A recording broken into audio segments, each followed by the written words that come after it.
Hello viewers, today I will show you how to convert your PDF file to Word file without any software or any extra tools. Let me show you how to do it. This is my PDF file which I created earlier. I will convert it to Word file. So how to do it? Please follow my instruction. Okay, first I am closing this. Okay, so this is my PDF file.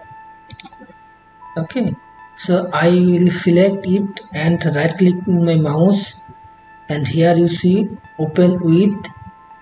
So at the last of this window, see here, choose another app. If I click here, it will ask me how do you want to open this file. So I will go down. So here is nothing, so I will click on more apps. So I will go down and I will select Word.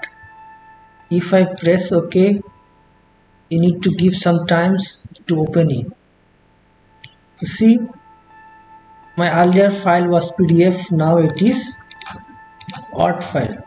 It becomes Word file. So I can edit or I can do anything. Okay, so hope this video will help you. So stay fine and sound. Take care. Thank you for today.